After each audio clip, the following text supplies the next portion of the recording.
Nuestro viaje de esta noche nos conduce a destinos bien distintos. Comenzaremos visitando una de las regiones más bellas de nuestro país. A pesar de su fantástica belleza, esconde secretos y enigmas que hielan la sangre de los testigos.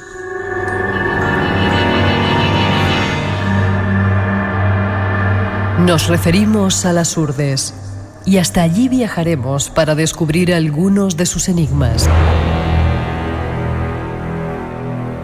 Seguiremos hablando de la tabla de los muertos, la Ouija y de algunos casos en los que el más allá llama a los vivos.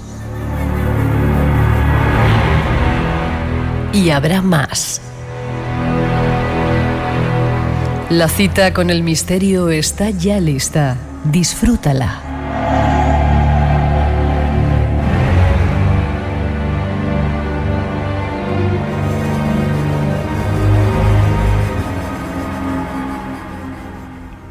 Ahí están nuestros temas, me habéis pillado bebiendo agua. Ahí están nuestros temas. Y para...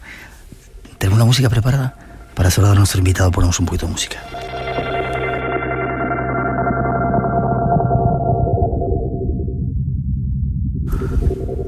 Un compañero llega hasta nosotros esta noche para presentar su primera y última obra. ¿Te gusta la música?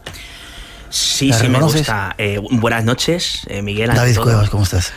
Pues un poco descolocado, no te voy a engañar, porque normalmente... ¿Te sueles poner a la derecha y estás a la izquierda? Sí, y bueno, hay margen de derechas o izquierdas, lo que suelo estar es hacia el final, del programa. Y hoy te toca estar a primera hora. Quizá sí. La culpa es tuya por haber sacado ese libro, tu primer libro.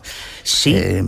Así personal. Como autor en solitario sí, ya sabes que hicimos una historia además en la que se contó con tu participación, ese libro benéfico y coral, Hay otros mundos pero estará el este, en el que hacía las veces de coordinador, pero como autor es el primero y de hecho es un honor y un placer y también me descoloca aún más el hecho de que me presentes con una música que me suena mucho, porque es mía.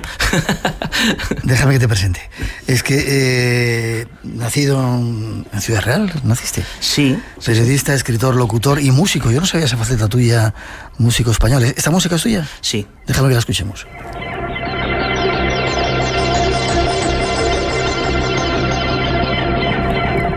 Ha dirigido varios proyectos, según pone. ¿Estás en la Wikipedia? ¿Lo sabías? Sí, algo me han dicho. ¿Eso lo escribiste tú o lo ha escrito alguien? Eso es un misterio, Miguel. Estamos en espacio en blanco. Vale. Lo que hay en la Wikipedia mío, yo lo he escrito, eso sí que lo aclaro.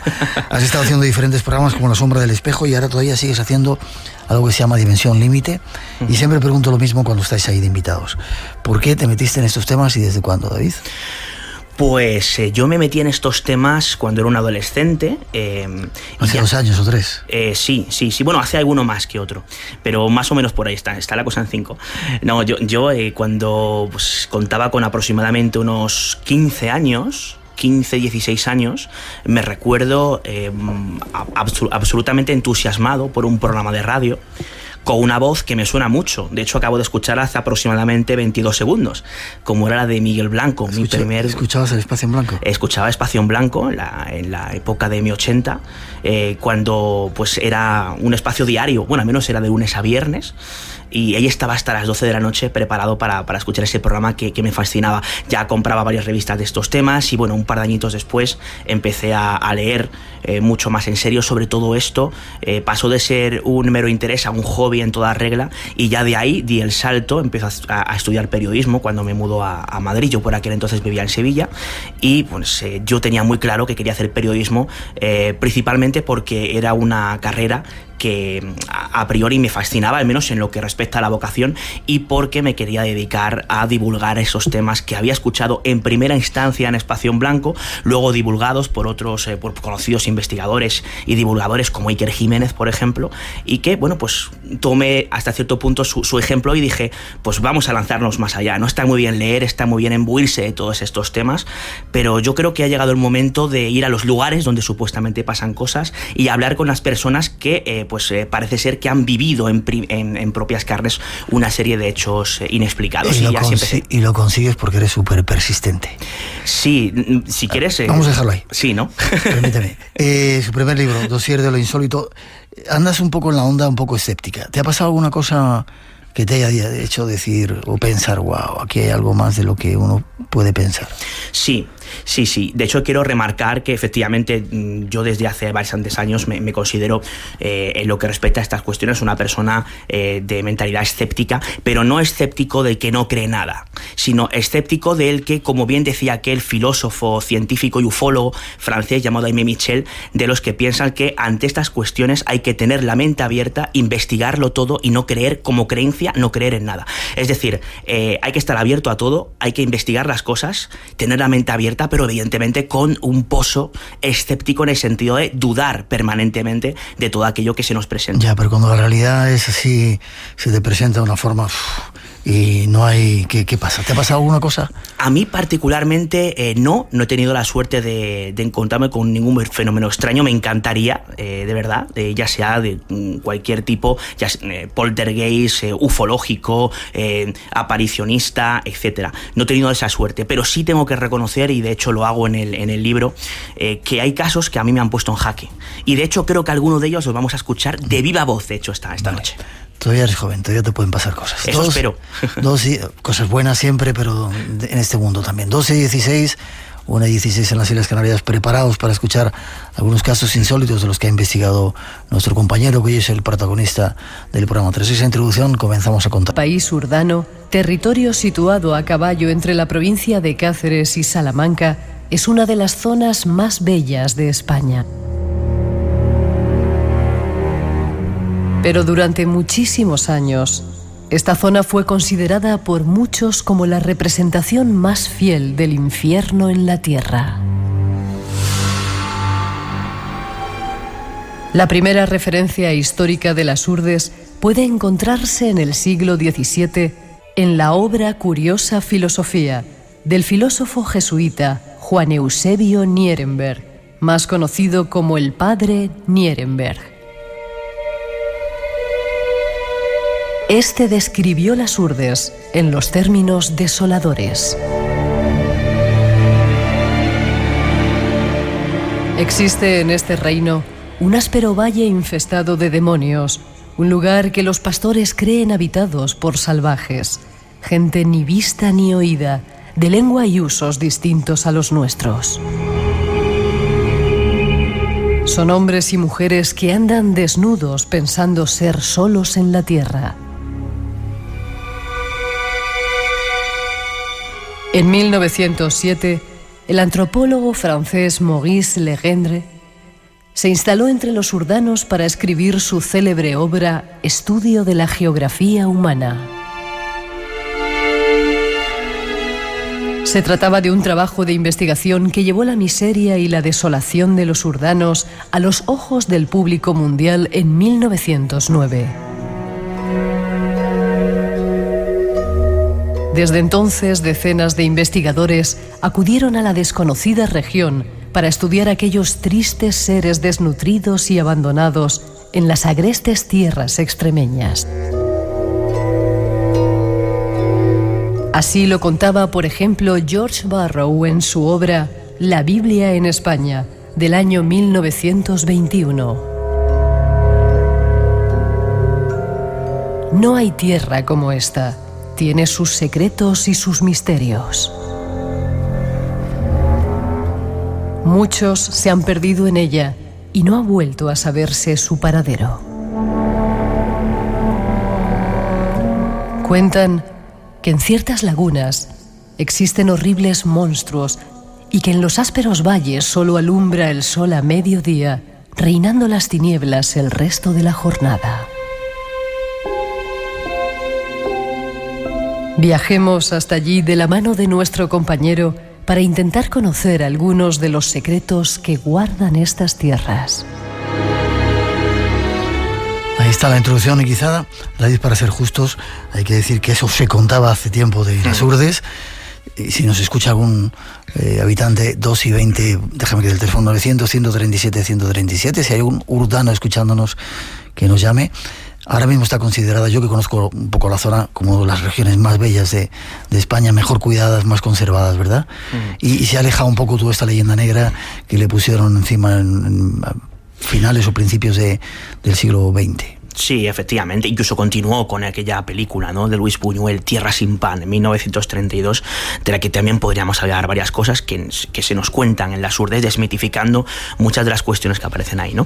Pero efectivamente, yo creo que lo has hecho muy bien. Hay que desmitificar todo lo que tiene que ver con ese halo maldito, infernal que tiene las urdes. Las urdes es hoy en día una de las comarcas cuyo sector servicios, en lo que es el turismo, está absolutamente asentado. Sus gentes son maravillosas. Para mí es indiscutiblemente la comarca del misterio. Yo en Dossier de lo Insólito, en el libro, yo dedico 2 capítulos a las urdes, porque considero que no conozco, al menos en mi caso, ningún cúmulo, digamos, de pueblos que conserven o que aglutinen esa tal cantidad de historias que podríamos considerar desconocidas. Así que hay que matizar muy bien que todo ese tipo de leyendas que sitúan a las urdes en el punto casi que más negro de la geografía española, afortunadamente en las últimas décadas ha cambiado radicalmente para bien, hasta convertirlos efectivamente en bueno, pues una comarca con paisajes que en nada tienen que envidiar, pues por ejemplo, a los Pirineos u otros tantos, ¿no? Sin embargo, sí es cierto que durante mucho tiempo ha sido una tierra de leyenda y pasan multitud de cosas extrañas, ¿verdad?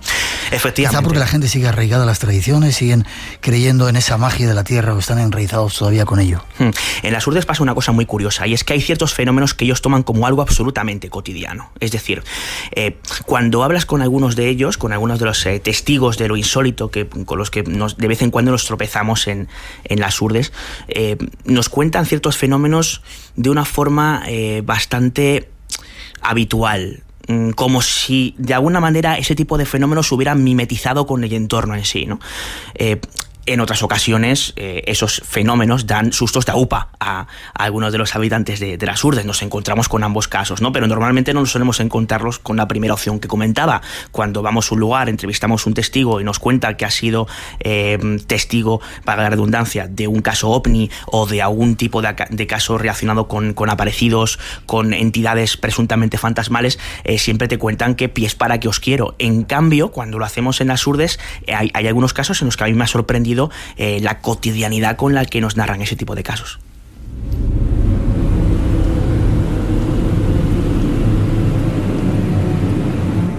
¿Te parece, David, que vayamos a alguno de ellos ya? Vamos a alguno de ellos. Este caso que vamos a escuchar, gracias a la voz de su protagonista, de Mari Carmen Azabal, yo he hecho 4 viajes a las urdes, ¿no? En el segundo de ellos conseguí, junto a mis compañeros Raúl Prudencio y Víctor Ortega, que nos contara el caso, pero con la condición innegociable de que aquello no se grabara bajo ningún concepto, porque esta persona lo pasó realmente mal.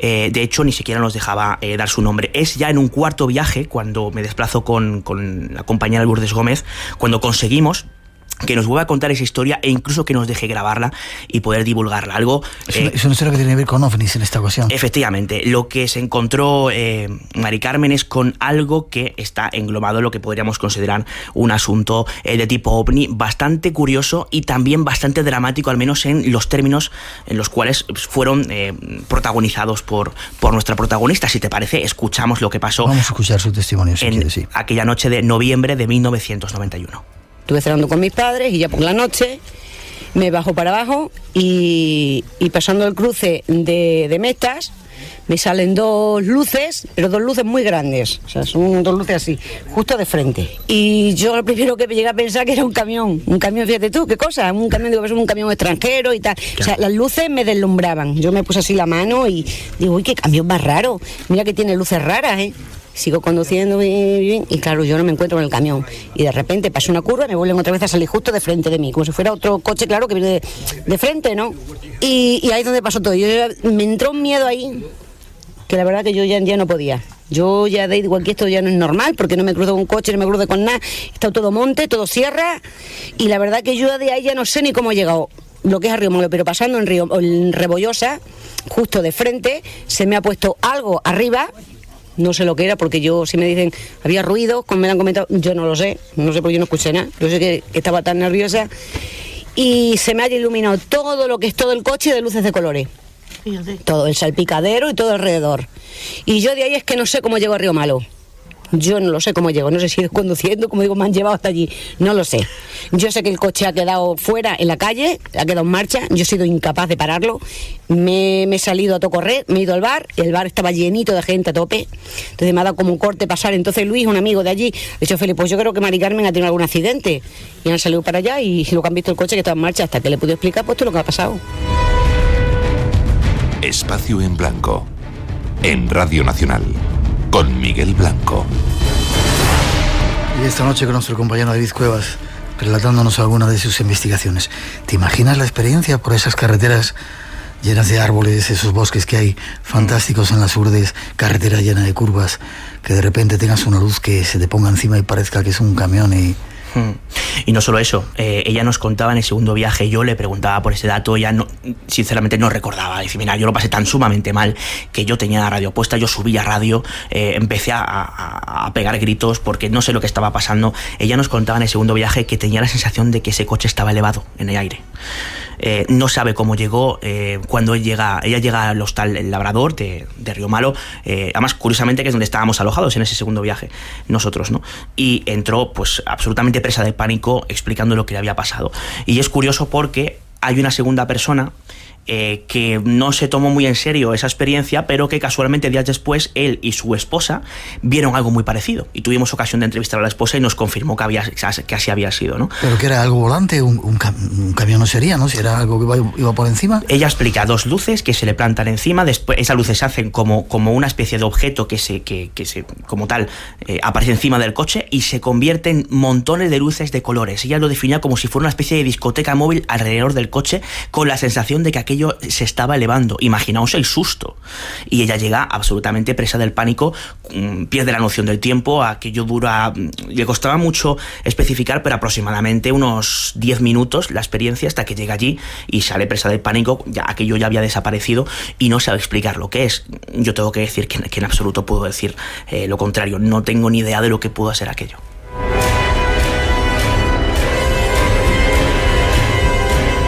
Este es un ejemplo de muchos más de ovnis, pero vamos a obviarlos hoy para contar otra serie de cosas que ocurren ahí, ¿no? Vamos a hacer la petición de si hay gente que haya vivido experiencias no solamente en las Urdes, pero especialmente ahora, en este momento ahí, que se pongan en contacto contigo luego al final del programa para que sigas escribiendo el segundo y el tercero de esos libros. 900-137-137 en nuestro teléfono. Nos contaba también Lorenzo Fernández, otro compañero que está con nosotros, algunas de las figuras extrañas que aparecían en las Urdes eran figuras blancas, figuras negras, altas, que eran vistas por un montón de seres que tenían nombres incluso bastante típicos, ¿no?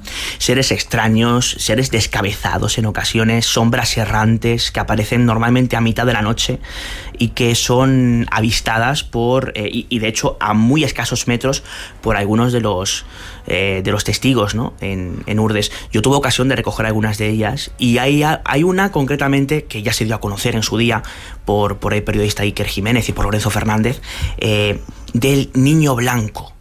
Pedro Martín Álvarez, un señor absolutamente excepcional, nos recibía a mi compañero Miquel Navarro y a mí en ese tercer viaje que hacíamos a Urdes, y le preguntábamos por esa experiencia del niño blanco y él nos lo contaba. Así que si te parece, vamos a escuchar en palabras de Pedro aquella experiencia que desde luego le marcó de por vida. Lo hacemos. Una noche en mi juventud pues estaba de fiesta por la Niña Segori.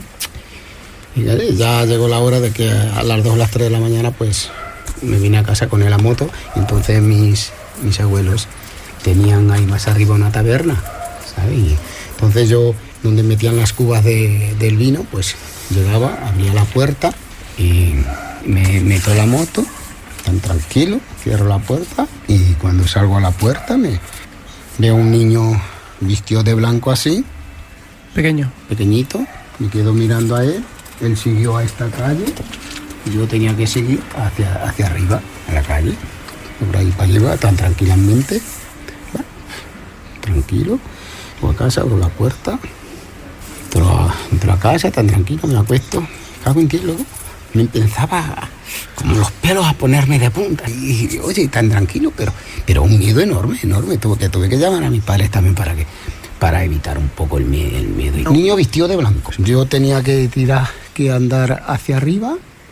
¿Fue más arriba de esta calle? Sí, yo vivíamos para allá, para el medio del pueblo. ¿Y que iba con una túnica o algo? ¿O era vestido, pantalón? Como dijéramos cuando se viste los monaguillos. Tendría yo unos 18 años. Sí, ya se ha corrido tiempo. Cursos de verano del Instituto RTVE. Aprende locución, redacción, guión, producción y muchas disciplinas más. Más información en rtve.es/instituto.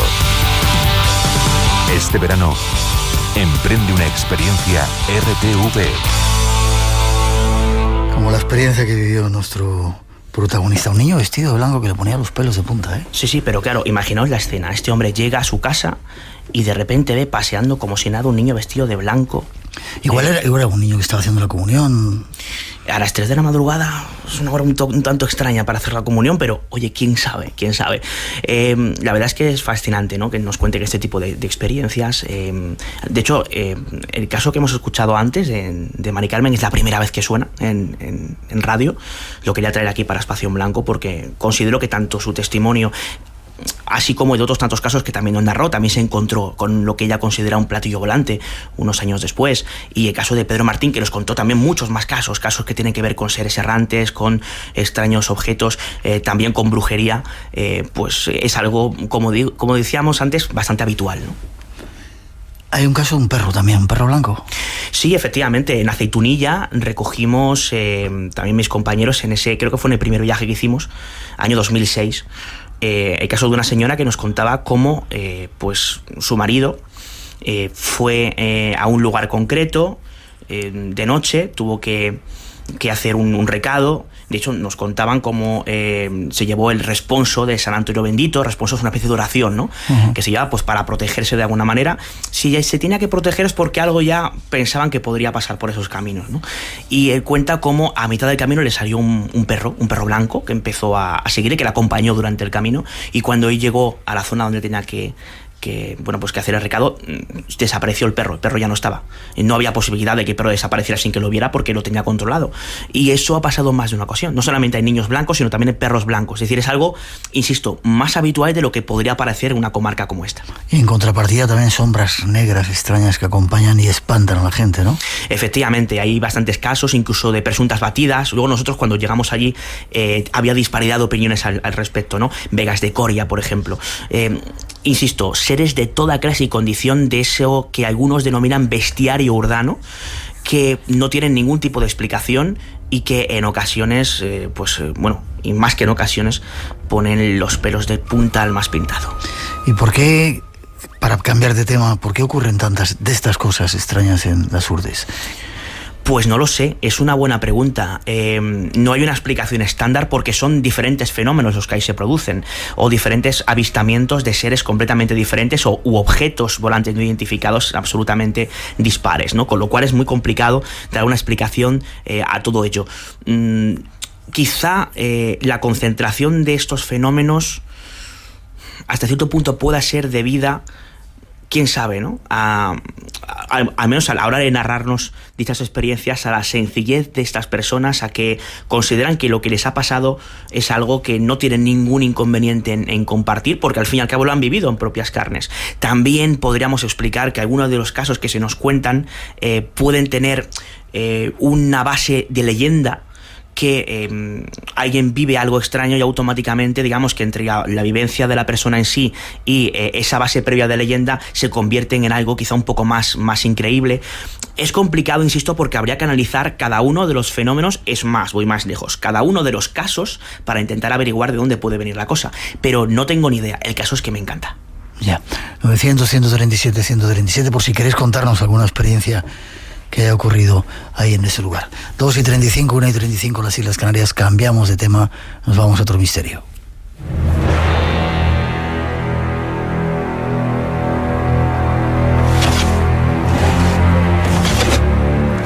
Sigamos con más misterios. El próximo, el tablero de los muertos. Conocido popularmente como la Ouija. El origen de la Ouija, el tablero dotado de letras y números con el que supuestamente se puede entablar contacto con los espíritus de los muertos, es impreciso. Un tablero bastante parecido a una Ouija fue encontrado alrededor del año 1200 a.C. en China, país donde algunos sabios acostumbraban a guiar un palo alrededor de una bandeja llena de arena para comunicarse con los espíritus del más allá. Otras fuentes afirman que Pitágoras, en el 540 a.C., realizó sesiones de espiritismo con una especie de tablero con ruedas que él mismo denominó la tabla mística. La Ouija se popularizó de verdad de la mano de la moda espiritista, que se extendió por todo Occidente hacia finales del siglo XIX. Adquirió tal fama que muchas personas comenzaron a celebrar sesiones organizadas de espiritismo, donde se preguntaba a los espíritus y las respuestas eran contestadas mediante una serie de golpes o sacudidas. Se cuenta, por ejemplo, que Mary Todd Lincoln, esposa del presidente de los Estados Unidos, Abraham Lincoln, celebró sesiones en la misma Casa Blanca de forma regular para comunicarse con sus hijos fallecidos. Por entonces, los métodos de adivinación incluían el balanceo de un péndulo sobre una placa que tenía letras alrededor del borde, o el uso de una tabla entera para indicar las letras dibujadas en el suelo. En 1890, los empresarios Elihu Boone y Charles Kennard patentaron una tabla con el alfabeto escrito, inventando así la tabla Ouija que se conoce en la actualidad. Conozcamos algo más de este supuesto método de comunicación y sus peligros. Ahí está un poco un resumen de la historia de la tabla Ouija. Tenida como un juego porque es algo mucho más serio y siempre con las precauciones, ¿verdad, David?, de que no hay que jugar con estas cosas. No, de hecho yo en este dossier de lo insólito he querido dejar muy claro en ese capítulo que la Ouija es cualquier cosa menos un juego infantil o inocente, ¿no? De hecho hay algunos compañeros que mantienen lo contrario, bueno, para gustos colores, ¿no? Pero considero que cuando recoges varios casos de personas que han tenido experiencias con la Ouija y que no son precisamente positivas, dan a pensar que aquello, sea lo que sea, lo que está haciendo que el vasito se mueva y dé mensajes, la mayoría de las veces coherente, es algo ya sea a nivel espiritual o ya sea simplemente a nivel mental o de algo que pueda tener una explicación, aunque sea por los movimientos miokinéticos, por de alguna forma el sistema idiomotor, sea lo que sea, está claro que aquello puede hacernos mella. Y recojo varios casos en esta línea. El más espectacular... Espera. Espacio en Blanco. Tu cita con el misterio en Radio Nacional. Luego se enfadan conmigo muchos oyentes cuando digo espera, pero ahora cuéntanos el caso. Bueno, pero no me ha dicho no te adelantes. Sí, bueno, pues se enfadan igual cuando digo espera. O sea que, bueno, esta es nueva. Disculpa, ¿sí? No os enfadéis, que lo va a contar ahora mismo. Bueno, hay una persona, además es el conductor de un podcast magnífico que seguramente tenga entre los oyentes de Espacio en Blanco varios seguidores, como es La órbita de Endor, también encargado en su día de proyectos magníficos como Expediente FDM, ¿no? Él es Antonio Runa. Esta persona vivió una experiencia bastante desconcertante. Él tenía aproximadamente unos 20 años haciendo la mili con un compañero en Alcalá de Henares, precisamente aquí en Madrid, y empiezan a hacer de forma reiterada varias sesiones de Ouija con la que contactan con un ser de nombre Yenel que en principio se llamaba Giel, luego llegó otro otro ser llamado Yenel. Vamos a intentar resumir la historia. Estos seres decían ser de procedencia extraterrestre. De hecho, se presentaban con un nivel jerárquico de por sí, ¿no? Es decir, en el caso de Giel era de nivel 2, quiero recordar, en el caso de Yenel de nivel 9, es decir, había como diferentes niveles, ¿no? Y sea lo que se manifestaba a través de la tabla Ouija, le empezaba a dar datos tanto a Antonio como a su compañero, que también se llamaba Antonio, muy pormenorizados de cosas que ellos realizaban de forma cotidiana. En su vida. En su vida. Esto lo que hizo fue dar más pozo de credibilidad aún de que ya de por sí ellos creían que tenía como tal la tabla Ouija. La cosa va a más, puesto que esta entidad incluso les cita en lo que se considera un encuentro previa cita, que aquellos que conozcan un poquito mejor aquello que tiene que ver con el fenómeno ovni reconocerán como ese encuentro por el cual unas supuestas entidades te citan un día en un lugar a una hora y ahí aparece algo, ¿no? Ellos no tienen la ocasión de poder ir, o sea, quiero decir, dan incluso datos concretos, y la cosa empieza a ponerse seria cuando ya desaparece el primer ser que aparecía como tal, Giel, y se queda Yenel, que era un ser que más que intentar pues dialogar, en este caso con los protagonistas, le daba una serie de consignas muy concretas. Casi que parecía, hasta cierto punto, podría considerarse como el líder de una secta destructiva, así es como ellos lo definían, ¿no? Ellos estaban absolutamente enganchados, incluso Antonio me decía, éramos yonkis de la Ouija, queríamos a pies juntillas lo que se nos estaba diciendo por cómo se nos presentaba. Y aquello se empieza a decir que ese sistema de contactos es muy lento, que considera que la mejor forma de seguir los contactos es poseyendo a uno de ellos dos. La persona en este caso más acorde o más propicia para ello iba a ser el compañero de Antonio Runa, Antonio, ¿no? Y bueno, acceden a ello.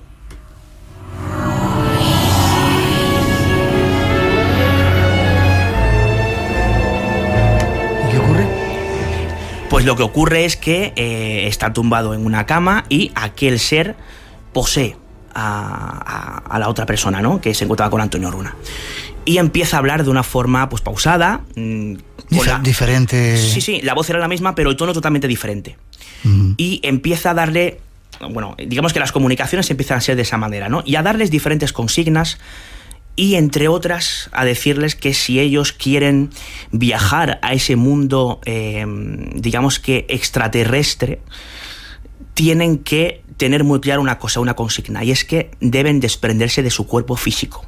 Suicidarse. Estaba incitando al suicidio. Fíjate cómo fue la cosa, que ellos llegan a planteárselo seriamente. Hasta que hay algo, un elemento discordante que aparece en esas sesiones. Se lo creían absolutamente a pie juntilla lo que contaba aquí. Sí, porque ya llevaban esta experiencia duró aproximadamente cerca de 2 meses. Claro, ya llevaban mucho tiempo. Primero ellos ya creían que aquel sistema de contacto era fiable. Si ese sistema de contacto les da datos concretos que no podía saber supuestamente, ya ni que decir tiene, ¿no? Y si encima esos seres empiezan a darle diferentes consignas o a explicar diferentes cuestiones que a ellos les resultan absolutamente atrayentes, pues lógicamente nos encontramos con que ellos creen que realmente aquello pues puede hacer mella. Por una serie de cuestiones personales consideran que es una buena solución lo de marcharse con estos seres, hasta que llega una consigna que rompe un poco sus esquemas, y es que aparece el elemento religioso.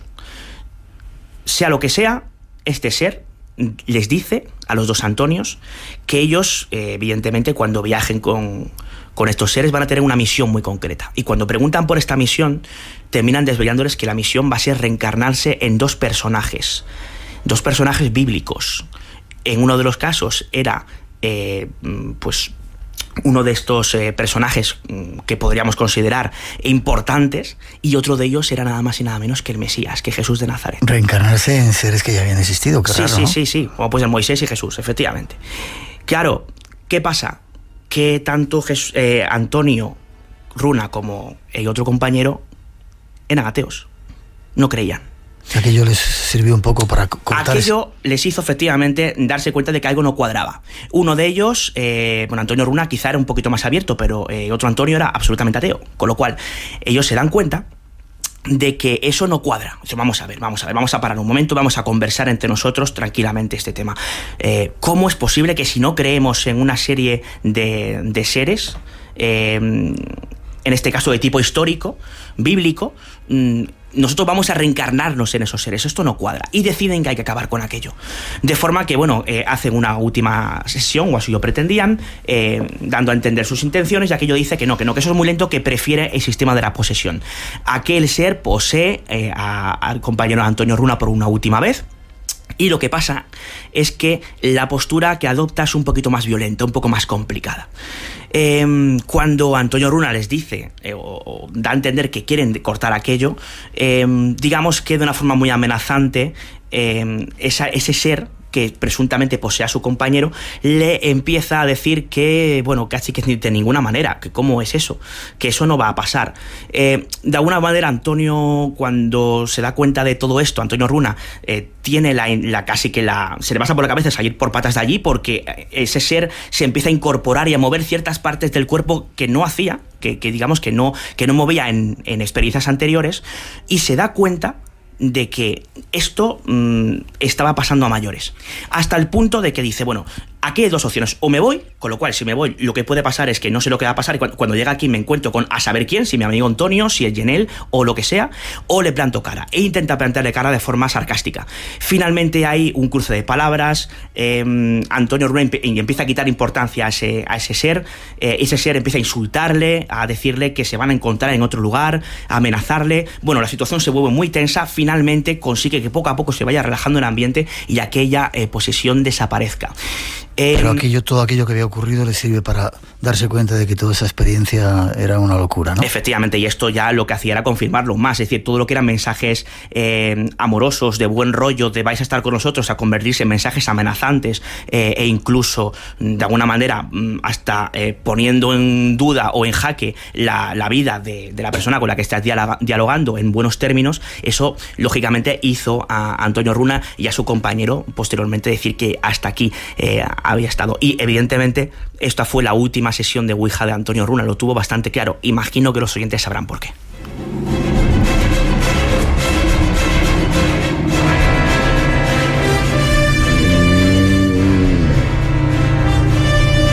Es solamente un ejemplo. El tema de la Ouija ha servido para que incluso muertes como el caso de Vallecas o algo parecido, supuestamente provocado por una experiencia que tuvieron con la Ouija, ver cómo a veces ese vaso se mueve solo. Atentos, que es un juego peligroso.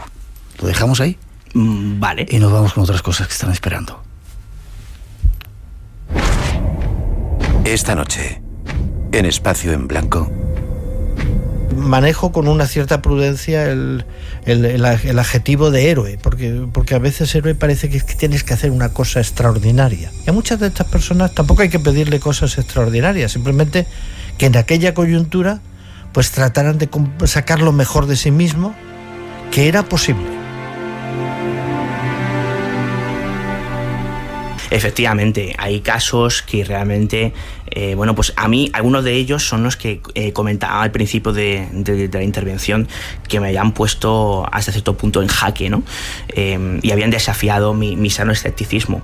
Uno de estos casos es precisamente el de Luis, vamos a llamarle Luis, una persona que nos contó una experiencia que yo considero absolutamente fascinante y que nos da que pensar, y lo más importante, que nos da ciertas esperanzas, ¿no?, en aquello que tiene que ver precisamente con ese final inevitable como es la muerte. Con ese más allá, ¿no? Uh-huh. Él trabajaba, ¿lo cuenta ahora? Sí, él lo cuenta. Vale, vamos a escuchar entonces su testimonio.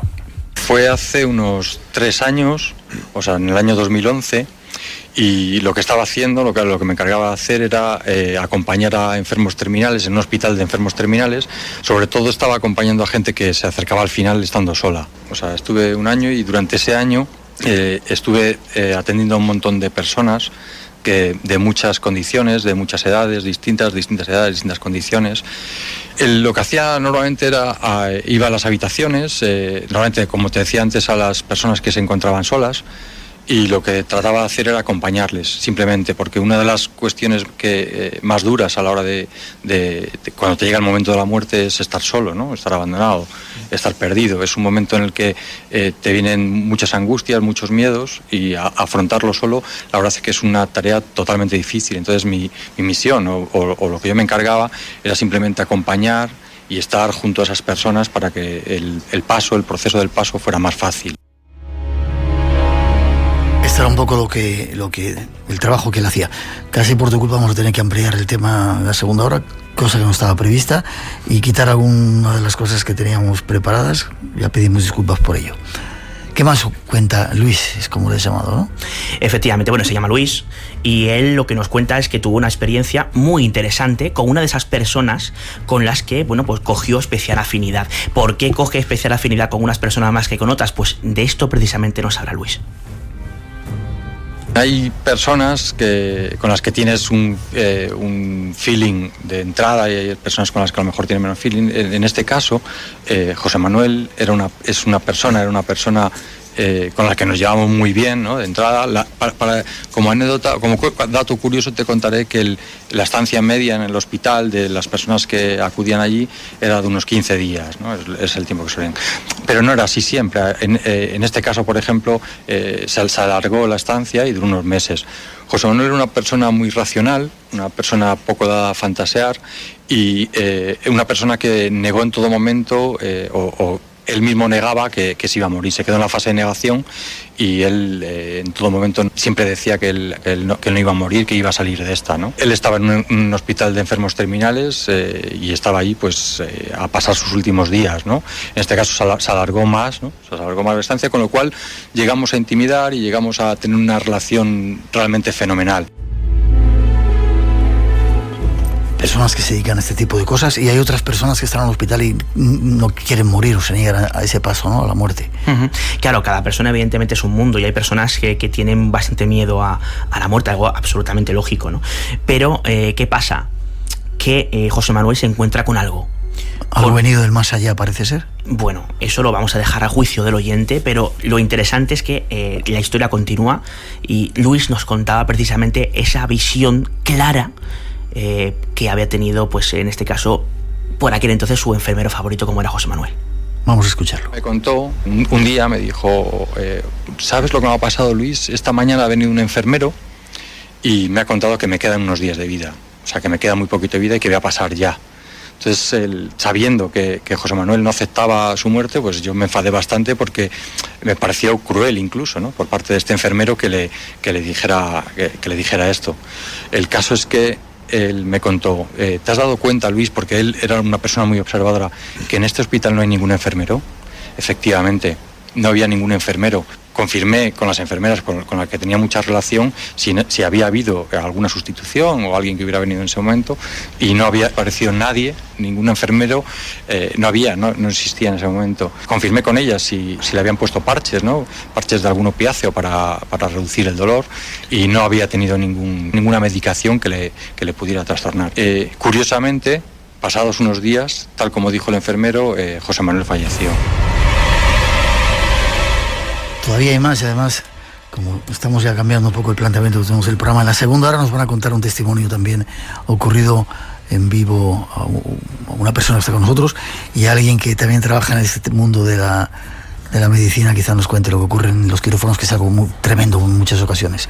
Sigue esta historia, ¿verdad? Casi concluye. Efectivamente, yo preguntaba, bueno, Luis, ¿tú qué piensas que pudo ser esto? ¿Qué explicación puede tener? ¿Cómo es posible que este señor diga que se le aparece un enfermero cuando ahí no trabajan enfermeros y especifique algo que negaba y que finalmente pasa? Bueno, pues esto es lo que nos contaba Luis al respecto.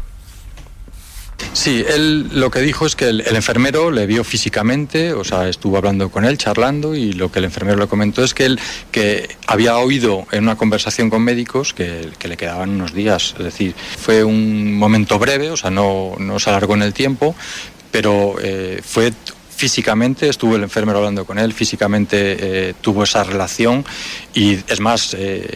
Él tenía en ese momento la capacidad de discernir o de comprender la realidad y pensó en todo momento que era real, que era un enfermero de verdad, hasta que posteriormente, cavilando, se dio cuenta que efectivamente que en ese hospital no había enfermeros. Él quedó impactado porque en el momento en claro que él negando esa posibilidad, negando la posibilidad de su muerte, que alguien te venga y te diga de sopetón que te quedan pocos días, alguien identificado como parte del equipo del personal que trabaja allí, un enfermero que nunca existió. La verdad es que no hay explicación, no tenemos explicación. El caso es que ese enfermero acertó y la predicción que hizo se cumplió. Estos son algunas visitas del más allá a ciertas personas, ¿verdad, David? Efectivamente, aquí en el libro, ¿no? en Dossier lo insólito, he querido incluir varios casos de personas, no solamente que se encuentran con esas entidades en ciertos momentos que les dan mensajes premonitorios y que se cumplen a rajatabla. Vamos a conocer un caso de viva voz, esta sí que sí, ahora en la segunda hora, ¿no? Sino que también tenemos casos de presuntos seres fallecidos que llaman por teléfono.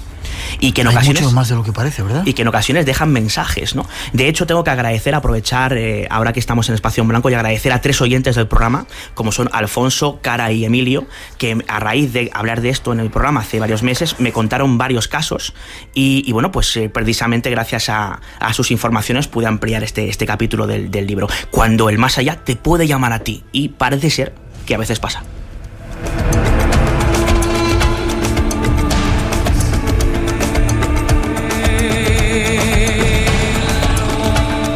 Muchos más testimonios de lo que parece y muchas más ocasiones en las que esto ocurre. Como decimos, en la segunda hora, dentro de unos minutitos después de las noticias, nos van a contar alguno. Vas a tener que hablar, Laura, ¿eh? Está aquí calladita, dice que no quería. No, todavía no te preocupes, Elena. En la segunda hora nos va a contar la parte de su historia. 900-137-137 por si queréis intervenir, contarnos alguna experiencia, tanto de las Urdes, si habéis vivido algo extraño con la Ouija, si habéis tenido alguna visita de estas del más allá, alguna llamada de teléfono de fallecidos, de seres fallecidos. Enseguida regresamos, tenemos todavía mucho que contaros. En la segunda parte, si todo sale bien, aunque hemos cambiado un poco los planes, llega un tema que hemos llamado algunos hombres buenos. Hay gente buena por el mundo y a veces lo hacen. Enseguida regresamos, no os vayáis. Después de las noticias de las 3, 2 en Canarias, vuelve el Espacio en Blanco. 3 y 6, 2 y 6 en las Islas Canarias, regresamos. De nuevo el tiempo del misterio llega a las ondas en vuestra casa, en la tuya, la de la radio, aquí en Radio Nacional, llegando a todos los rincones del mundo, desde aquí, desde España.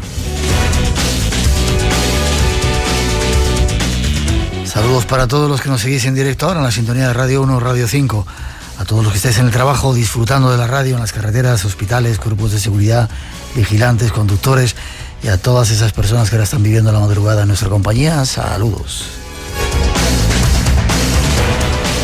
Y también a todos esos cientos de miles de personas que descargan nuestro programa a través de ese invento que es el podcast, y los que estáis fuera de nuestras fronteras a través de la radio online. Nos queda todavía una hora en la que va a haber unos cuantos temas, y cambiando un poco el plan que tenemos, vamos a contaros algunas de esas historias en las que el más allá nos llama.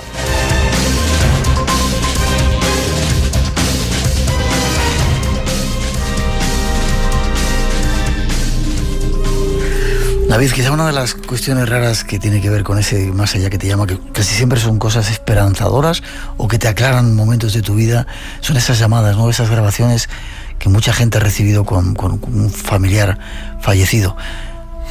Sí, hay dos tipos, ¿no? Por diferenciar, o por resumir mucho. Están efectivamente esas llamadas más este tipo esperanzador, y otras llamadas que son bastante desconcertantes, ¿no? Hay muchos casos, me da miedo contar alguno porque vamos muy mal de tiempo, ¿no?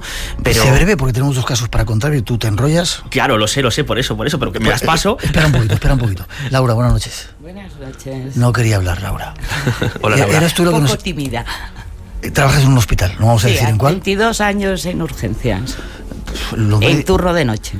Los médicos y las enfermeras tenéis que haber vivido cosas súper increíbles. Vivís constantemente cosas, nos llegan algunos ecos, ¿no? De cosas muy extrañas en los hospitales, ¿no? Bueno, no tan extrañas. Yo creo que el personal sanitario tiene muy aceptado que hay algo más después de la vida. Sí. Tú me contabas una médico que no quería entrar en un quirófano. Sí, no, porque la médico de guardia en el al lado del quirófano estaba la cama donde dormía. Ella no creía evidentemente en nada, pero una noche tras otra bajaba a urgencias y no podía dormir, que había ruidos en el quirófano. Hasta que le comentábamos, porque cuando subíamos a buscar material nosotros también lo habíamos escuchado. Venía muy relacionado con muertes en el quirófano durante el día. Ruidos, movimiento de material quirúrgico. Lo que pasa es que ella no creía, pero lo estaba escuchando y lo vivía, con lo cual empezó a tener miedo, la sensación de que hubiera una presencia, es decir, hay alguien, seguro que hay alguien. Y le abrías el quirófano, no hay nadie. Pero es que lo escuchó, pero no hay nadie. Me comentabas también el caso de una señora que estaba enfermita y tuvo una visita. Tuvimos una paciente y no quería hablar, pero cómo se está animando ya, ¿eh? Una paciente que tenía un cáncer terminal, que tenía perfectamente la cabeza, era un cáncer, y bueno, su familia la venía a ver cada día y su marido había venido a verla en la tarde y yo estaba en el turno de noche. A las 2 de la mañana nos llamó que su marido había estado en la habitación, se había despedido y que su marido se había ido. Bueno, pensamos que la noche, que si se había descentrado... Espera, que voy a resumirlo. Voy a meterme en mi cabeza. Estaba malita y de repente dice que su marido había venido a verla. Sí, nos llama a las 2 de la mañana. Sí. Que su marido había ido a despedirse, como si hubiera muerto. Y claro, pensamos, se ha desorientado, es la noche. Y en la mañana a las 8, cuando vino su hija, vino a notificarnos que durante ese día no iban a estar porque su padre había fallecido en el accidente de coche una vez había salido del hospital.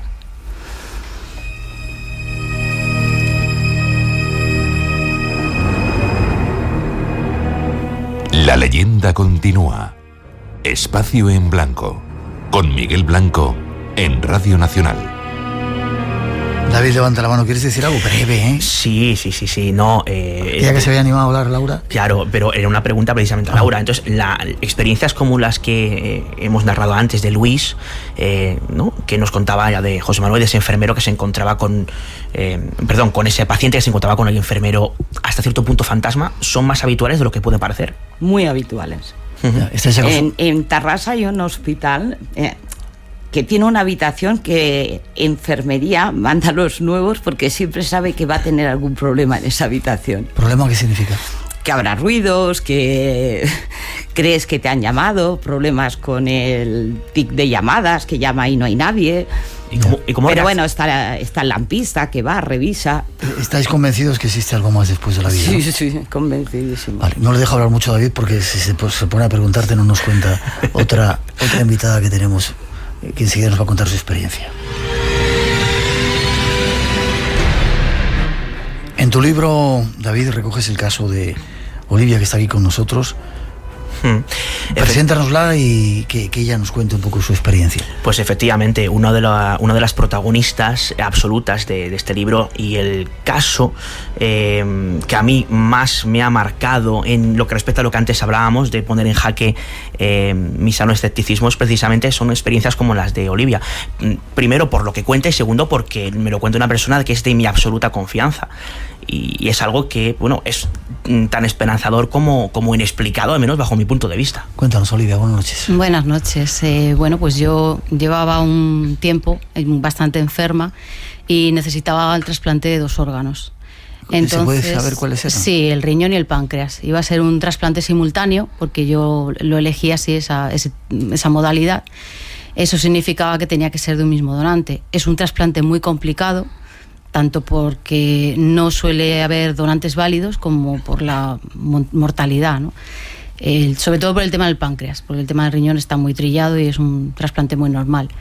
Entonces, bueno, yo ya llevaba un año prácticamente con la diálisis y tal, y en ningún momento de todo el tiempo que duró mi enfermedad y en el que estuve decayendo, porque según los médicos me quedaban meses de vida, aunque mi apariencia no era para nada la de una persona que se moría, pues en ningún momento yo tuve ningún sueño sobre el tema del trasplante. Yo lo tenía muy asumido, tenía asumido que me moría, bueno, era una cosa... ¿Lo aceptabas? ¿Lo veías? Sí, lo aceptaba. De hecho, era un pensamiento que tenía todos los días de mi vida. O sea, durante ese tiempo, fue un periodo de casi 4 años y lo tenía asumido. Entonces, bueno, me llamaron durante X meses, desde que yo entro en la lista para trasplantar, me llamaron 3 veces. Las 3 veces fueron fallidas. Las 2 primeras fui como segunda opción, la tercera fui como única opción. Y bueno, al final el páncreas siempre fallaba, siempre había alguna venita o algún detalle que no servía, aunque el órgano era bueno para la persona que lo había perdido. Total, que es una situación muy estresante y tanto por mí como por mi familia decidí cogerme unos días de vacaciones. Entonces se lo dije a los médicos y durante esos días yo no contaba en la lista. Me dijeron, cuando vuelvas nos llamas. Dije, vale. Entonces, tal que un lunes, la madrugada de un lunes, lo que sería acostarte el domingo por la noche y amanecer el lunes por la mañana, yo tengo un sueño muy lúcido, totalmente lúcido. Sí. Yo en ese sueño lo que veo es una yo estoy soñando y de repente es como que el sueño se interrumpe y aparece una neblina, y en esa neblina una mujer. ¿Que tú reconocías? ¿Veías claramente? Sí, perfectamente. O sea, yo todo, y además recuerdo, podría dibujártelas, podría decirte palabra por palabra lo que ellos me dijeron. Esta mujer como que entra en mi sueño y me dice: Olivia, ya tenemos tu trasplante.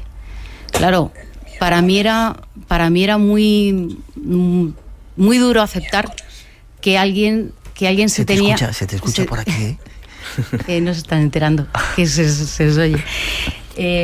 Para mí era muy duro el pensar que alguien iba a fallecer para darme la oportunidad de yo seguir viviendo, aunque médicos, enfermeras y todo el mundo me había dicho: Olivia, no es tu culpa que la gente mueren todos los días, es cierto, y encima dan un regalo maravilloso como es la vida para otros. Yo siempre tuve en mi cabeza un dolor, y en mi corazón un dolor muy grande de pensar que para que yo pudiera vivir, otro se tenía que morir. Ya. Pero si te aparece esa persona, te decía: esta se me aparece la enfermera, yo la identifico como una enfermera por como ella viste la típico pijama de enfermera blanco, y bueno, esta persona me dice: este miércoles te van a hacer el trasplante. Digo, vale. Yo me siento muy mal, muy triste. Todos los sueños, todo eso había ocurrido en los sueños. Todo está en el mismo sueño. Vale. Y me siento muy triste, y de repente da paso a una muchacha que también sale como una neblina. Recuerdo cómo iba vestida, cómo era ella, y se acerca a mí y yo agacho la cabeza porque me siento avergonzada. Sé que ella es mi donante. O sea, nadie me lo dice. En ningún momento, de hecho, hablamos, porque todo es mental. Yo sé lo que ellos sienten, ellos saben lo que yo siento. Yeah. Y ella me transmite que está feliz porque para ella es importante el hecho de que para mí sea importante lo que ella sienta. Que yo valore el que ella quiera que yo tenga sus órganos y que yo los vaya a cuidar. ¿No? Que los vaya a cuidar. Es muy importante para ella. Entonces ella como que me dice: estate tranquila, porque yo quiero que los tengas. Y me vuelven a reiterar que es ese miércoles, y también me advierten: vas a tener problemas después. Muchos problemas de salud. Sí, pero el trasplante iba a salir bien, ¿no? En un principio. Sí, el trasplante sí. Espera.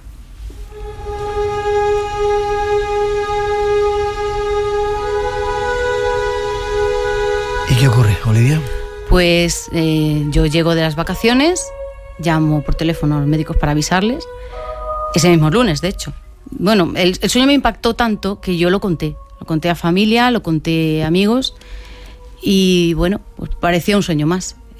Vuelvo a mi casa, llamo a los médicos para decirle que ya estoy disponible para que me vuelvan a reincorporar a la lista, y el martes a las 4 de la tarde me llaman por teléfono y me dicen: Olivia, tengo tu trasplante. Y digo: hombre, y me dicen: sí, esta vez sí, tenemos tu trasplante. Digo: bueno, vale. Digo: ¿y como segunda opción? No, vas como única opción, vale. Total que yo voy allí, llego a las 7 de la tarde y me preparan. Y más o menos a las 10, 11 de la noche era la hora en que, por las anteriores ocasiones que había ido, que siempre había sido más o menos las mismas horas, a la hora en la que ellos ya sabían con seguridad si ese páncreas y ese riñón eran válidos. Entonces el médico, muy contento, me dice: Olivia, que es perfecto, se te va a hacer el trasplante. ¿Qué ocurre? Que yo digo para mí: entonces no va a ser porque el sueño es un miércoles. Habían dicho que era un miércoles. Era un miércoles.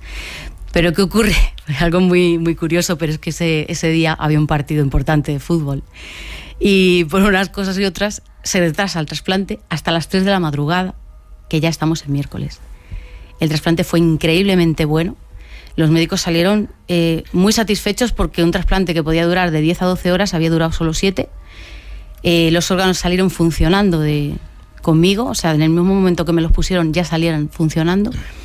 Y el trasplante ha sido excepcional, buenísimo, siguen funcionando, están perfectos y... ¿Cómo me alegro? Sí. ¿Tuviste una visita del más allá? ¿O el más allá te visitó? Mira, por circunstancias, a los 2 días del trasplante, yo compruebo que mi donante es esa chica. Yo sé cómo se llama esa chica. Y yo sé quién es esa chica.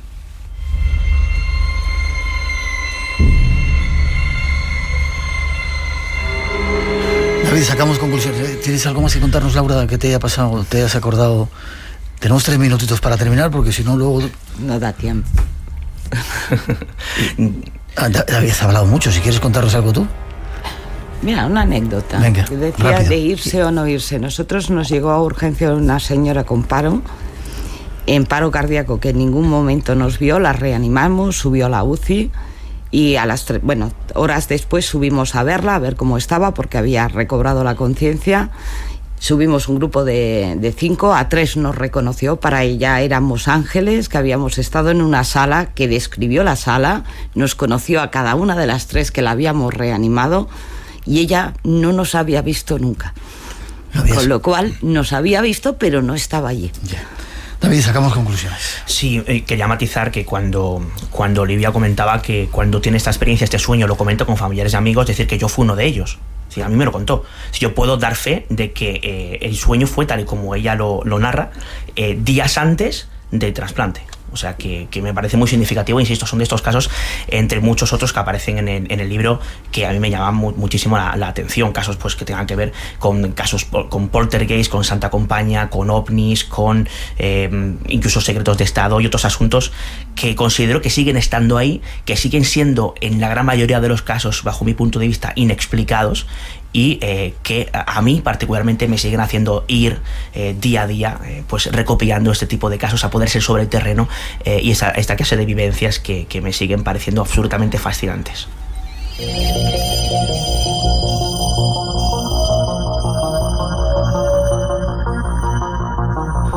¿Tienes miedo a la muerte, Olivia? No, para nada, al contrario. Para nada, o sea, la tengo totalmente asumida. ¿Y tú, Laura, estás convencida que existe algo más allá después de esto? Sí.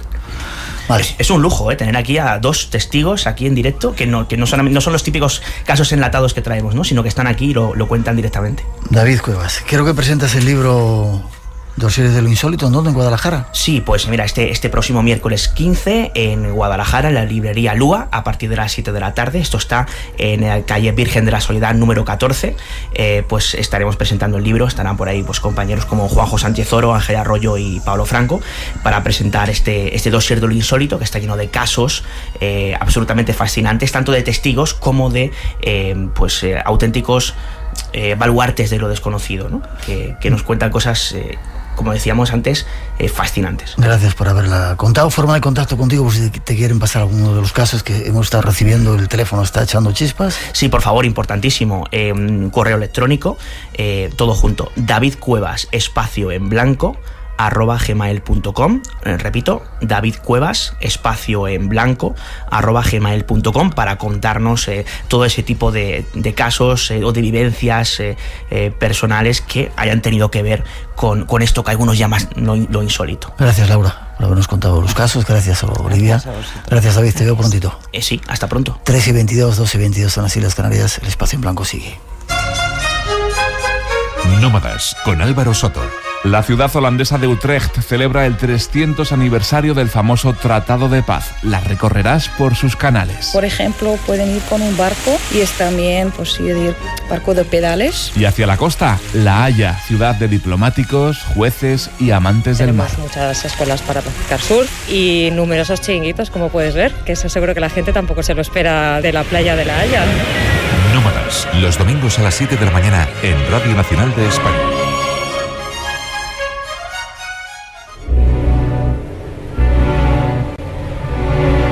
Cuando la noche dé paso a la madrugada, recorrerás un largo pasillo. Está oscuro, pero no temas. Al final, hay una puerta a lo desconocido. Tú eres la llave. ¿Entras con nosotros? Te estábamos esperando. Espacio en Blanco, con Miguel Blanco. De 2 a 4 de la madrugada, del sábado al domingo, en Radio Nacional. Un saludo desde Tepoztlán, en México. Un bello pueblo enclavado en un cerro mágico, que tiene una pirámide tepozteca. Aquí hay algo mágico, desde luego. Y no sé cuánto tiempo me quedaré. 1 año, 2 años, no lo sé. Desde Vigo a México. La verdad, esto es increíble. Un saludo, amigos. 13:24, eran nuestros oyentes, esos que viajan por el mundo. En este momento teníamos que conectar con Barcelona, con Ramón Álvarez, uno de nuestros colaboradores, para tratar de definir un misterio que está en los cielos, pero por culpa de David y Ramón no hemos podido tener que hacerlo. Lo haremos la semana que viene y nos vamos a conocer a algunos hombres buenos. 900-137-137 nuestro teléfono, algunos hombres buenos que todavía existen. Escuchad. En estos tiempos que corren es necesario de vez en cuando hablar de estas cosas que esta noche os planteamos, y para ello tenemos con nosotros a Octavio Ruiz Manjón. Buenas noches. Buenas noches. ¿Cómo estás? Muy bien, encantado de estar aquí. Y yo de que estés. Déjame que te presente un poquito, profesor emérito de la Universidad Complutense, donde has sido catedrático de Historia Contemporánea desde 1988. Y has estado de profesor visitante en Nueva York, en Cambridge, en Harvard, Massachusetts, un montón de lugares. Has hecho un montón de libros, pero de repente te da por escribir un libro que se llama Algunos hombres buenos. ¿Por qué? Sí, pues es una cosa un poco excepcional en mi trayectoria profesional, porque no había trabajado hasta ahora sobre la guerra civil, pero reflexionando precisamente en Estados Unidos con un colega español, pues llegamos a la conclusión de, claro, es que en un momento de violencia pues es normal que todo sale bien y todo, o la vida luego al final te recompensa, o ¿cómo funciona esto? Bueno, puede que los hombres buenos sean menos noticia. Nosotros no nos enteramos normalmente de que circulan a lo mejor miles de coches por Madrid todos los días sin que haya problemas. De lo que damos noticias de los atropellos y de los accidentes. Es noticia, pero eso solo sabemos los que tenemos alguna sensibilidad con el mundo de la información. Y a veces existe esa tentación de llevar y darle un especial énfasis a esos comportamientos un tanto extravagantes. La maldad es muy extravagante, mientras que la bondad muchas veces es lo normal en muchas personas.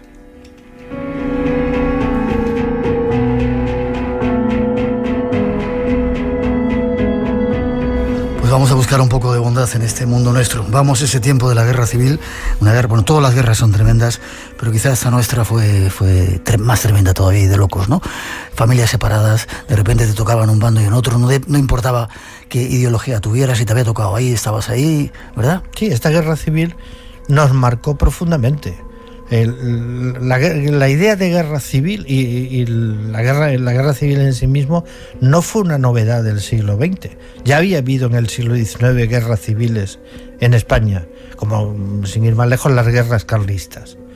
Pero ninguna nos marcó tan profundamente como esta guerra de 1936 a 1939. Todavía a estas alturas, ya son 80 años del comienzo de aquella guerra, pues una reflexión de tipo moral y de tipo político como la que yo pretendo hacer en mi libro es todavía necesaria, es todavía conveniente para saber el límite en el que nos movimos los españoles en aquella época. Digo, nos movimos, yo no había nacido, ¿eh?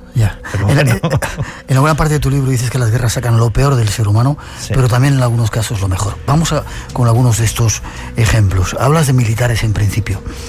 Sí, por donde tú quieras. La guerra civil en principio fue una sublevación militar, básicamente fue una sublevación militar que si se hubiera desarrollado conforme a lo que creían los militares que se sublevaron, quizás hubiera derivado en una solución muy rápida, se hubiera colapsado el Estado, los militares hubieran controlado las principales ciudades, fundamentalmente Madrid y Barcelona, y aquello se habría convertido en algo más parecido a los pronunciamientos que hubo en la España del siglo XIX, con cambios de gobierno, que a un conflicto como el que tuvimos. También digo yo en el libro que claro, que nadie se dio cuenta de que allí lo que comenzaba era una guerra civil. Incluso sabemos perfectamente que en los primeros meses hay un cierto convencimiento de que aquello va a durar poco, de que para Navidad ya está acabado aquello.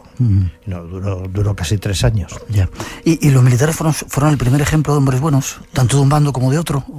No, los militares para mí simplemente son el primer colectivo en el que yo me fijo para encontrar esos hombres buenos. Hubo muchas personas, como tú dices, que realmente, muchos militares, que se vieron obligados a combatir en uno y otro bando simplemente por donde les tocó en el momento de la la sublevación. O sea, yo tengo una especie de complicación cuando hablo de la guerra civil, porque tengo pocos verbos para manejar, para decir dónde estaba cada uno cuando puedo usar el verbo pillar. La guerra civil le pilló, la guerra civil le sorprendió, pero no tengo un exceso de verbos para esa situación. Y esa situación significa que los individuos se encontraron de pronto con un conflicto que en muchos casos les desbordaba. Muchos militares que estaban en Madrid pues se encontraron pues, en una situación de ser leales a la República.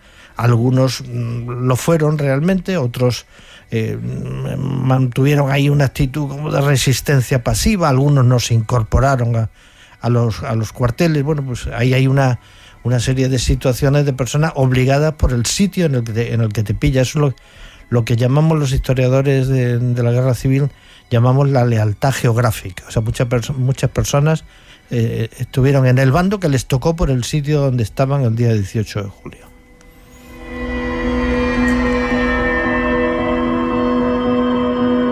A nivel histórico parece que los primeros momentos de la guerra sirvieron para, bueno, hacer un montón, bebe agua si quieres, hacer un montón de desmanes. Hubo crímenes por un lado y por otro, ¿no? La gente saldaba sus cuentas, las que tenían pendientes, aunque fueran por territorios, por líneas, lindes de tierras. Si tenías un poco de ojeriza al vecino le decías caña y a por él, ¿no? Sí, hubo muchas venganzas, muchas rencillas personales que afloraron. Normalmente, no sé si se pierde a veces de vista que lo más violento, el mayor porcentaje de crímenes y de violencia de la guerra civil correspondió fundamentalmente a los primeros meses de la sublevación. En los otros 2 años de guerra, o mejor 3, 37, 38 y en los primeros meses del 39, ese clima de violencia casi desapareció. O sea, que a veces pensamos que todo eso fue durante toda la guerra civil. No, fue al principio. Fue al principio en los dos bandos. Y en los dos bandos porque además hubo falta de dirección política y militar. Básicamente la tranquilidad vino en un caso con la constitución del gobierno de Largo Caballero en el sector republicano, y por otra parte con la selección de Franco como al frente de la sublevación a partir del 1 de octubre. O sea que a partir de ahí la violencia esa desatada se corta de una forma bastante radical. Espacio en Blanco esta noche tratando de buscar algunos hombres buenos en nuestra historia reciente. Espacio en Blanco en Radio Nacional con Miguel Blanco. Y esta noche con Octavio Ruiz Manjón, catedrático emérito de la Universidad Complutense de Historia Contemporánea. Vamos con casos. Julián Besteiro. Hubo una película, La lista de Schindler creo que se llamaba, no sé si pronuncio bien, sí, que era un ejemplo eso de alguien que de repente se juega la vida por salvar a los judíos. En España también ha habido este tipo de ejemplos. Son los que yo he buscado en el libro, quizás tan sistemáticamente como en la película esa. Pues lo más cercano que yo podría encontrar más que Besteiro sería a lo mejor Melchor Rodríguez, que ya hablaremos después, ¿no? No, Besteiro fue una persona que está en Madrid, que percibe que la guerra es una atrocidad, que percibe que la guerra es un fracaso colectivo de todos los españoles y que no se quiere involucrar en el conflicto porque además es una persona que ve desde muy pronto que la República está abocada al fracaso. Y lo que hace es estar en Madrid, sigue en Madrid y comprometerse muchas veces con mejorar la condición de vida de las personas que tenía en su entorno en la medida en que él podía. Y lo que hace después ya a última hora, que eso a mí me parece valioso, es tomar la responsabilidad política de acabar con la guerra en un momento en el que el sufrimiento ya parecía intolerable para la población madrileña. En ese sentido, él se esforzó siempre por la paz, por encontrar unas soluciones. Y era una persona, él era socialista desde el punto de vista político moderado, y lo que trató de encontrar soluciones, y siempre estuvo seguro, nunca se le pasó por la cabeza que él pudiera ser víctima de la represión de después de la guerra. Y sin embargo lo fue. porque los vencedores no tuvieron quizá la magnanimidad suficiente para apreciar pues la actitud de Besteiro durante la guerra y sobre todo en ese último mes del conflicto. Lo condenan, la justicia de los vencedores lo condena, no es condena a muerte, es una condena a una larga prisión de 30 años que de hecho no llega a cumplir porque al cabo de año y medio, en el verano del 40, muere en la cárcel de Carmona. Eso es. Después algún gerifalte franquista, posteriormente, me estoy refiriendo a Serrano Súñer, reconoció que la condena de Besteiro y la muerte de Besteiro fue un sacrificio inútil, estúpido. Ya. Yo recuerdo haber escuchado de mi abuela y algunos antecesores por ahí que contaban historias, por ejemplo León o en Palencia, de cómo algunas familias se habían escondido pues o a republicanos o dependiendo del bando uno y otro, ¿no? En sus casas y para que no les pillaran y no les mataran, ¿no? Muchos ejemplos de estos hay. Hay muchos. Jugándose la vida ellos mismos, porque si les pillaban con ese fugitivo, con ese refugiado ahí en su casa. Hay muchísimos y además tenemos, y está documentado, hay libros sobre esto, de personas que siguieron escondidas después de la guerra durante muchos años.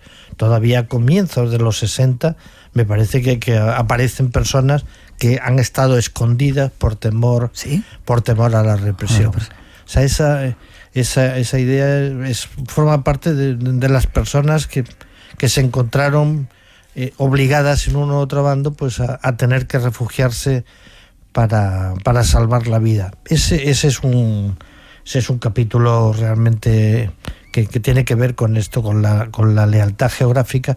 Y por otra parte, los que no se ocultaron y consiguieron cambiarse de bando, y hay un libro muy brillante sobre este tema que se llama Desertores, constatamos que muchas personas desertaron de un bando y del otro, pero no por motivos ideológicos. Desertaron sencillamente porque sus intereses estaban en el otro bando. Allí estaban a lo mejor sus padres, allí estaba su familia, allí estaba su novia, allí estaba el campo de la familia donde tenían que hacer la cosecha. Y en el momento de la cosecha o la vendimia o lo que tocara, pues se sentían obligados a estar en el otro lado. No había tampoco muchas razones ideológicas en personas que ni eran ni de derecha ni de izquierda, simplemente no estaban en el sitio que les correspondía estar. Eso es muy llamativo.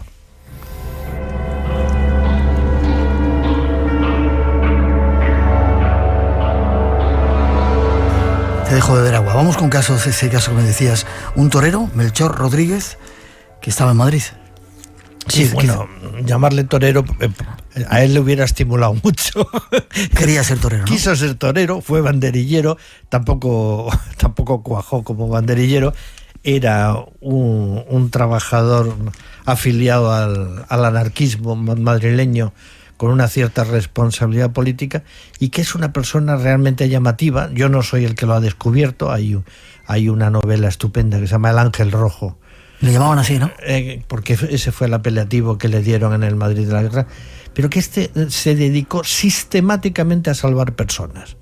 Lo primero que hizo fue apropiarse de un palacio de Madrid, del viejo Madrid, que el Palacio del Marqués de Viana, que está detrás del Palacio de Santa Cruz, y que ahora es del Ministerio de Asuntos Exteriores y lo usa el ministro, y hacer allí aparentemente una checa anarquista, pero en esa checa, en vez de que sirviera para asesinar gente o para detener gente, la checa esta le sirvió a Melchor Rodríguez para salvar a muchas personas. Y después, al cabo de unos meses, le nombran algo así como director general de prisiones de la zona centro, de la zona de Madrid, y desde allí se dedica a salvar vidas. Primero, evitando los paseos nocturnos. Él da la orden de que a partir de una determinada hora de la tarde no sale nadie de la cárcel y no vuelve, y nadie va a salir de la cárcel de madrugada expuesto a que lo mate una patrulla del amanecer, sino que a partir de hay una especie como de toque de queda en las cárceles y de allí no sale nadie. Bueno, pues él salvó muchas vidas en cárceles de Madrid, en cárceles de Alcalá de Henares, de la zona de Madrid, y de hecho es una persona que para los asesinatos de Paracuellos, que detiene los asesinatos de Paracuellos. Y cuando te interesas en el porqué de por qué hace eso. ¿Por qué lo hacía? Te pregunto. Pues por humanitarismo. Humanitarismo de inspiración anarquista. Sencillamente ve lo que se está imponiendo es un clima de violencia y de asesinatos con el que no está de acuerdo. Pero tampoco hay que buscar unas razones extremadamente sofisticadas para ese comportamiento. Él simplemente lo siente eso como un asesinato y se dedica a salvar vidas. Bueno, en algún momento me parece que él reclama que salvó a 20.000 personas. Es difícil, esa estadística es muy difícil de hacer, pero de luego salvó sistemáticamente a todas las personas que pudo.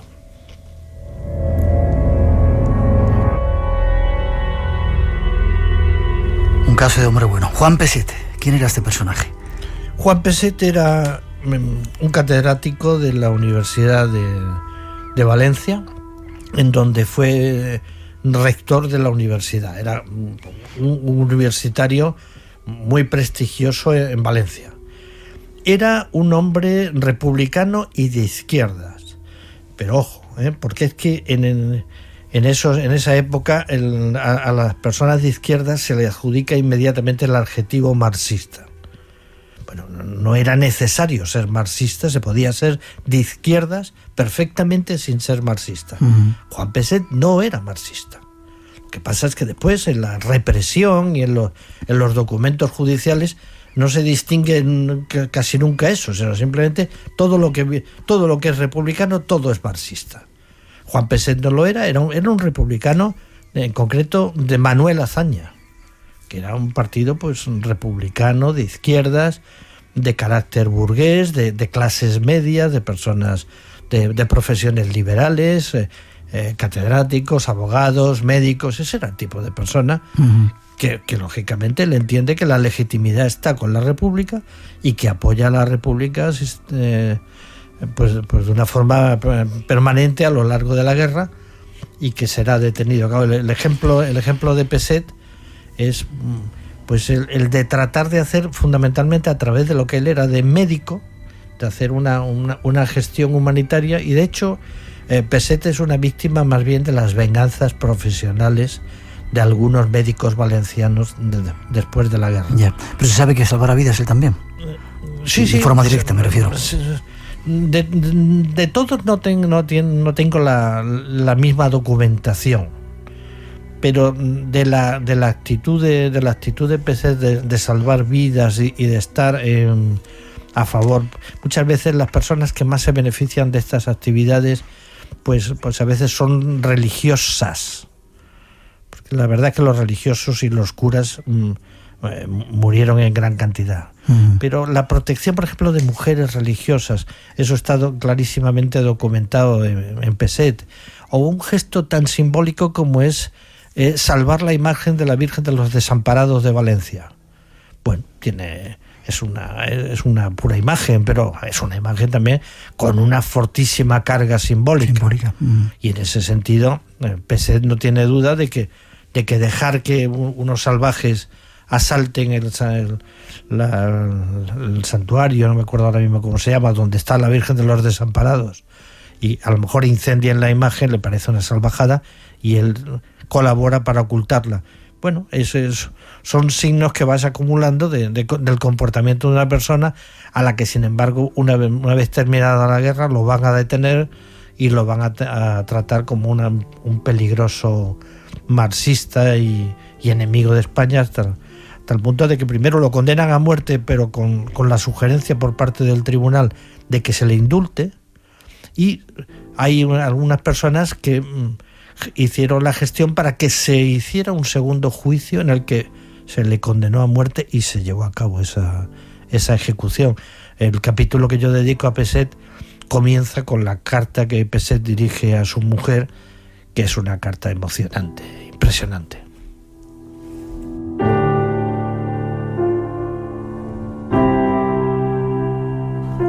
Más ejemplos de hombres buenos. Mujeres. Quizá alguien que tú llamas la viuda coraje. Hubo mujeres también que, aunque no recoges tantas en tu libro, que se esforzaron por salvar a los demás o por sacar la bondad en medio de aquella locura de odios y enfrentamientos, ¿no? Sí, hay menos mujeres, pero hay un dato que es estadístico clarísimo para entendernos qué pasa. Durante los años aquellos de la República, en España se eligió a 1.000 diputados, 1.000 personas que fueron diputados de diversas provincias. Bueno, de esos 1.000 diputados solo hay 7 mujeres. O sea, estamos en el 0,7%. ¿Qué significa? Que la mujer es mucho menos visible. Ya. Y que por lo tanto es mucho más difícil encontrar testimonio. Yo nunca he tenido duda de que debió haber centenares de mujeres a las que les corresponde perfectamente el calificativo de buenas, confuso el quiero decir buenas moralmente, bondadosas, ¿no? Bondadosas. No tengo ninguna duda, pero son menos visibles, entonces es más difícil encontrar a ese tipo de mujeres, pero por los testimonios indirectos de mujeres en la retaguardia, ayudando a los maridos, a los novios, a los hijos, intentando arreglar la situación, pues yo creo que se cumple un dicho de una norteamericana que decía que la guerra no es negocio de mujeres. O sea, yo creo que en esa repugnancia abierta a la guerra y al derramamiento de sangre, las mujeres tuvieron que jugar un papel importantísimo. Lo que pasa es que no es fácil encontrar esos testimonios. He ido espigando unos y otros, a veces parciales. Luego vamos a hacer un llamamiento a nuestros oyentes para que si hay alguien que tenga datos te lo cuente. Vale. Pero dime el caso de casi a punto de terminar. Mercedes Sanz Bachiller. ¿Qué hizo esta mujer? Mercedes Sanz Bachiller era la mujer. El 18 de julio era la mujer de Onésimo Redondo. El 20 de julio era la viuda de Onésimo Redondo. Cuando era la mujer de Onésimo Redondo era una señora de Valladolid que prácticamente iba a embarazo por año y que tenía, no me acuerdo ya si 3 o 4 hijos y uno que venía. A los 2 días se convierte en viuda porque han asesinado al marido en una escaramuza que hubo en el frente. Y esta mujer, de pronto, de ser pues eso, la mujer de una ama de casa pues, con un horizonte familiar y económico y profesional despejado, porque era una persona con medios, se encuentra de pronto con la obligación moral de ponerse a servir a la sociedad de alguna manera, y ella a lo que se orienta es a atender a aquellas personas que van a pasar dificultades en el invierno, a alimentar, a crear comedores de carácter social. O sea, es una persona a la que la guerra realmente la transforma profundamente, ¿no? La convierte primero en viuda, pero en vez de irse a su casa y ponerse a llorar, lo que hace es ponerse en la calle y ponerse a ayudar a un sector de la población que eran pues niños y personas necesitadas de atención social en aquellos años. Me parece que lo de Viuda Coraje se lo merece. Espacio en Blanco. Tu cita con el misterio en Radio Nacional.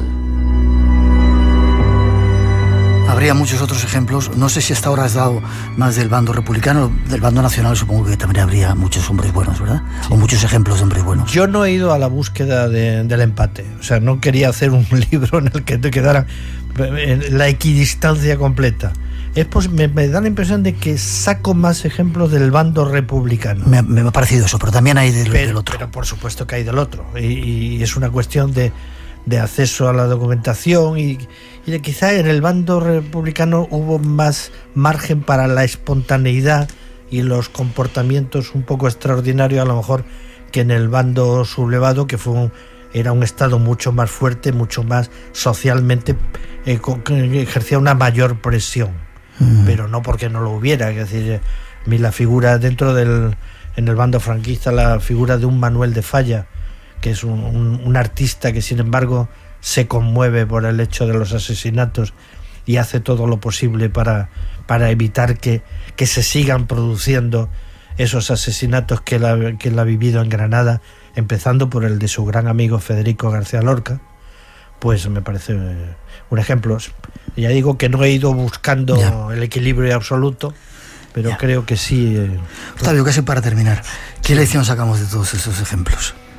Bueno, la lección que yo saco es el reconocimiento de la libertad del individuo, el poder esperar siempre lo mejor del individuo, aún en las situaciones más lamentables. O sea, que no es que no hay que ampararse en el todos lo hacen para adaptar tu comportamiento a ese todos lo hacen, y que hubo muchas personas que lo vieron con claridad, que el todos lo hacen o la obediencia debida, que es un concepto muy específico de los militares, eso no es razón para actuar contra la propia conciencia, y que un individuo pues siempre tiene recursos. En algunos casos estas personas de las que hablamos hicieron cosas extraordinarias, en otros casos hicieron, digamos, lo que pudieron, no mucho, pero por lo menos demostraron que no estaban de acuerdo. Ya. También dedicado a toda esa gente anónima, todas esas personas anónimas que sabemos que en multitud de pueblos de España, en uno y otro bando, ayudaron a sus familiares, claro, a refugiados, a eso es muy difícil de encontrar testimonio. Ojalá pudiera yo encontrar testimonios de personas que me los hicieran llegar. Déjame que ponemos un poquito de música casi para despedirte y damos una forma de contacto y el llamamiento, si tenéis alguno de estos ejemplos de hombres buenos. Y después de esta lección de hombres buenos, tenemos tiempo todavía. Buenas noches, Rosa. Hola, buenas noches, Miguel. Para 2 comentarios y dar los ganadores de esta semana. Pues ha sido una noche muy movidita en las redes sociales, el teléfono no ha dejado de sonar tampoco, porque son muchos los oyentes que quieren contarnos sus historias, que se han sentido identificados con muchas de las cosas que se han contado esta noche en el programa, y además historias relacionadas pues con la Ouija, con seres extraños, extrañas figuras con las que se han encontrado, incluso temas denunciados a la policía y que aparecieron en la prensa en su momento. Entonces, decirles a todos los amigos que nos han llamado que nos pondremos en contacto con ellos para profundizar un poco más. ¿Ganadores? Tenemos 5 ganadores esta noche: Ginés Martínez de Córdoba, Raquel Sánchez del Facebook, Mariluz Pérez Pon del Facebook, Juan Antonio González de Sevilla y María José Toro de Barcelona. Decir el número de WhatsApp que tenemos, pedir disculpas a Ramón Álvarez, la semana que viene haremos ese recuento, y el número de WhatsApp. Podéis poneros en contacto con él a través de WhatsApp en el 652 03 59 34. 652 03 59 34. No tenemos más tiempo. Gracias, Rosa. Hasta la semana que viene. Nos seguimos viendo.